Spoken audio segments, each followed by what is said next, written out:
My dear brothers and sisters, sometimes in life, the greatest harm does not come from our enemies, but from those we call friends. You see, not everyone around us wishes well. Some people pretend to care, but their presence drains your faith, your peace, and your energy. Allah has told us in the Quran that companionship matters. So today, I want to speak to you about the importance of cutting off fake friends and protecting your Iman. My dear brothers and sisters, let us begin by reflecting on a reality that many of us often ignore. Not every person who calls themselves your friend truly wishes well for you. Not every smile you see, not every compliment you receive, and not every conversation you share is necessarily harmless. Some people, even though they may seem close, are harmful to your heart, to your faith, and to your overall well-being.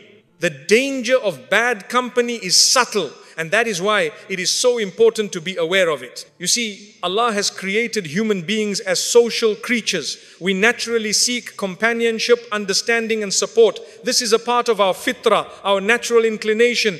But the reality is that companionship is not just about spending time together or enjoying laughter. It carries responsibility. The people we allow close to us influence us more than we often realize.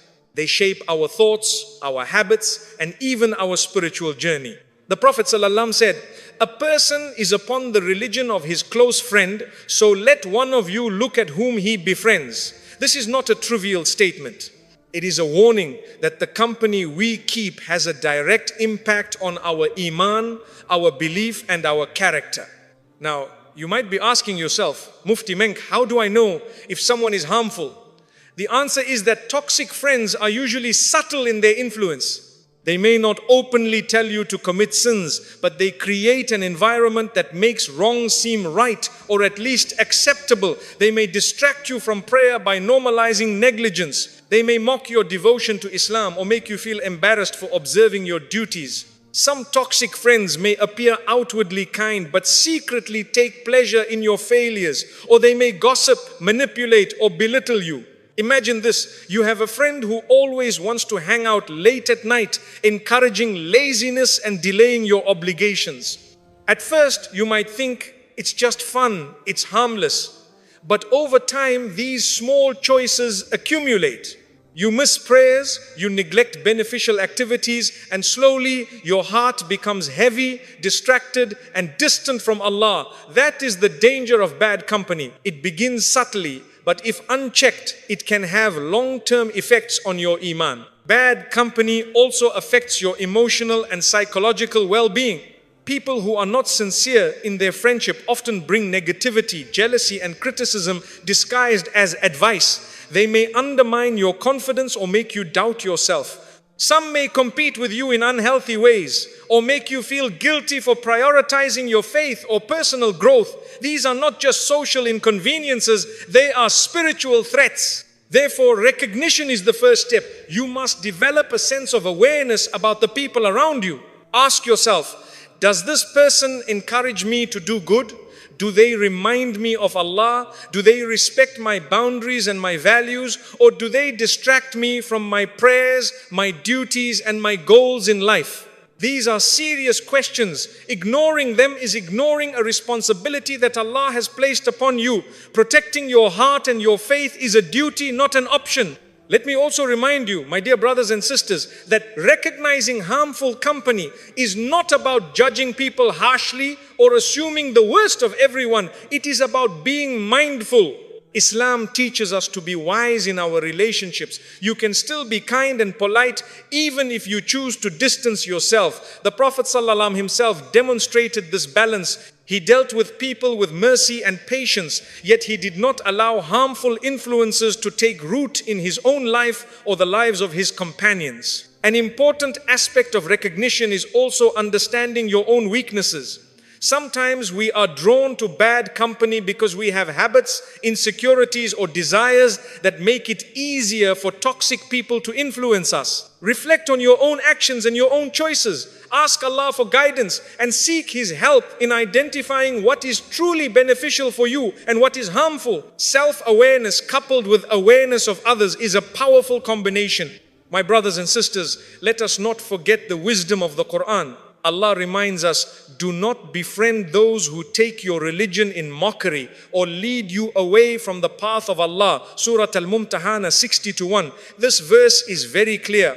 It is a direct instruction to protect your faith by choosing your companions carefully. Faith is not something to compromise, and those who do not support it can become obstacles in your journey toward Allah. It is also important to note that recognizing the danger of bad company does not mean isolating yourself from society. Islam encourages social engagement, kindness, and good manners with everyone.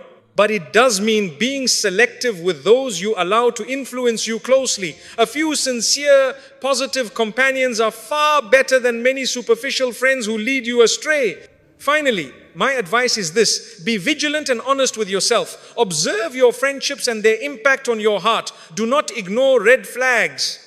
Distance yourself from those whose presence brings negativity, distracts from worship, or weakens your character. Protecting your heart and your Iman is a form of worship itself. Surround yourself with people who remind you of Allah, encourage you to pray, and inspire you to do good. Remember, brothers and sisters, a person's faith and character are too precious to gamble. Your heart, your prayers, your time, and your energy are trusts from Allah. Guard them carefully.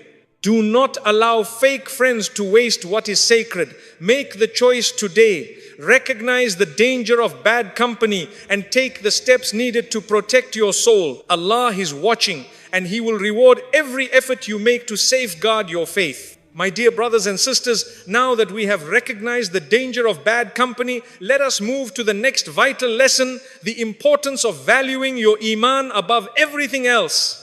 I want you to listen carefully, for this is the core of what will protect you from harm and guide you toward a life of peace and barakah. Your Iman, your faith, your connection with Allah is the most precious treasure you have. It is the foundation upon which your entire life rests. No friendship, no relationship, no worldly gain can ever replace it. And yet, how often do we allow this treasure to be threatened by people who do not care for it? Brothers and sisters, you must understand this: when you compromise your Iman for the sake of friendship, for popularity, or for temporary comfort, you are risking something far greater than you can imagine. The Prophet ﷺ warned us about this repeatedly. He said, the example of a believer is like a strong building. Every corner is firmly established. And a believer's friends influence his faith, his actions, and his heart. This means that the people you choose to spend your time with can either strengthen your faith or weaken it.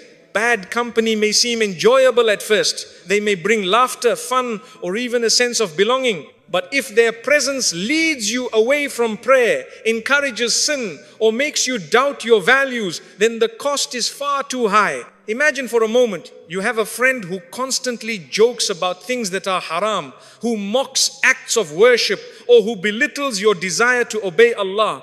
At first you might think, it's just a joke, I can handle it. But repeated exposure gradually changes your perception. What was once clear and forbidden in your mind begins to seem normal. Your heart becomes desensitized, your conscience weakens, and before you know it, your connection with Allah starts to falter. That is the subtle danger of valuing companionship above Iman. So, my brothers and sisters, what should we do? The answer is simple, but not always easy. Put your faith first above all else. Your prayers, your Quran, your good deeds, these are not negotiable. Do not allow the fear of loneliness, the desire for acceptance, or the temptation of temporary pleasures to lead you to compromise your Iman. Remember, the Quran tells us, and whoever relies upon Allah, then He is sufficient for him. Surah At-Talaq 65-3. Trust in Allah. If you fear losing friends because you refuse to engage in harmful behavior, know that Allah will provide companionship that is sincere and beneficial. Valuing your Iman above all also means making conscious decisions about how you spend your time. Brothers and sisters, every minute you spend with people who weaken your faith is a minute lost from pleasing Allah. Every conversation that pulls you towards sin is a conversation that takes away from your soul's tranquility. Protect your time, protect your energy, and most importantly, protect your heart. Let us also reflect on the temporary nature of this world. Friends may come and go, and relationships may change. Wealth may increase or decrease, but your faith, your Iman is eternal. It is your lifeline to Allah in this world and the next. When the trials of life come, when difficulties arise, it is your Iman that will carry you through, not your circle of friends or worldly possessions. Therefore, prioritize it above everything. I want to stress something important. Valuing your Iman above all does not mean isolating yourself or being harsh with people.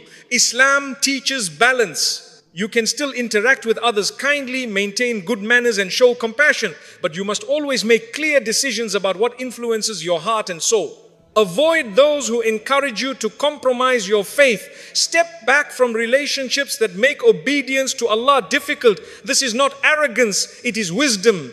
Think about the companions of the Prophet ﷺ. He was surrounded by people who reminded him of Allah, who supported each other in worship and who encouraged good character.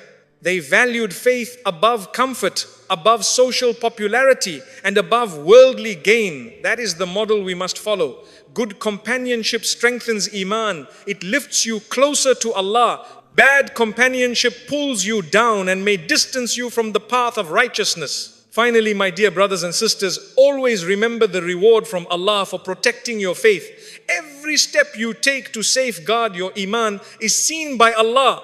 Every action you take to remove harmful influences from your life is recorded, and every struggle you endure for the sake of Allah is honored. Do not be afraid to make difficult choices. Do not compromise on what is most important. The temporary discomfort